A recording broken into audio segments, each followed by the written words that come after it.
घने जंगल में कर्पूर तिलक नामक हाथी रहता था। उसका शरीर हृष्ट पुष्ट और मांसल था। जब भी उस पर दृष्टि पड़ती, जंगल में रहने वाले सियारों के मुंह में पानी आ जाता। वे हाथी को मारकर कई दिनों के लिए अपने भोजन की व्यवस्था करना चाहते थे, किंतु हाथी जैसे विशाल और हृष्ट पुष्ट जानवर को मारना उनके बस के बाहर था।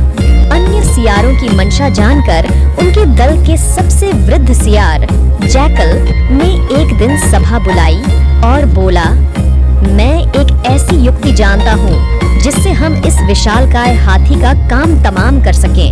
यदि तुम वैसा करो जैसा मैं कहता हूँ, तो इस हाथी के मांस का हम कई दिनों तक भक्षण कर सकेंगे।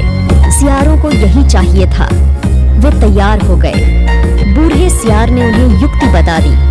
युक्ति अनुसार कुछ सियार हाथी के पास गए और उसे प्रणाम कर बोले, महाराज की जय हो, महाराज की जय हो। स्वयं के लिए महाराज का संबोधन सुनकर हाथी एलिफेंट चौंका और बोला, कौन हो तुम लोग? मेरे पास क्यों आए हो और मुझे महाराज क्यों संबोधित कर रहे हो?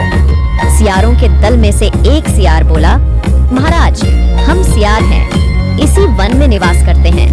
बिना राजा के ये वन हमें नहीं सुहाता, इसलिए हम सब ने निर्णय लिया है कि आपको इस वन का राजा घोषित कर दिया जाए। महाराज कृपा कर इस वन के राजा बनकर हमारा उपकार करें। हम सब ने आज ही आपके राज्याभिषेक की व्यवस्था कर दी है। राज्याभिषेक का लग्न समय पर निकट है। महाराज कृपया शीघ्र हमारे साथ चलें।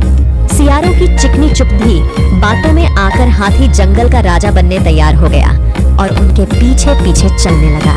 सियार उसे जिस मार्ग से ले जा रहे थे, वहाँ एक गहरा दलदल था। अनभिज्ञ हाथी दलदल में फंस गया। निकलने का बहुत प्रयास करने के बाद भी हाथी दलदल से बाहर नहीं निकल पाया। उसने सहायता के लिए सियारों को पुकारा, अपने होने वाले राजा की सहायता करो। तब सियार बोले, ऐसा मूर्ख हमारा राजा कैसे हो सकता है? तुम्हारी तो यही गत होनी थी। तुम हमारा आहार हो, तुम्हारे मांस का भक्षण कर हमारे कुछ दिन मजे से कटेंगे। हाथी अपनी मूर्खता पर पछताने लगा। वह दलदल से निकल नहीं पाया और वहीं उसके प्राण उड़ गए। सियारों ने मजे से दावत उड़ाई। इस कहानी से हमें यह शिक्षा मिलती है कि हमें किसी पर भी आंख बंद कर विश्वास नहीं करना चाहिए।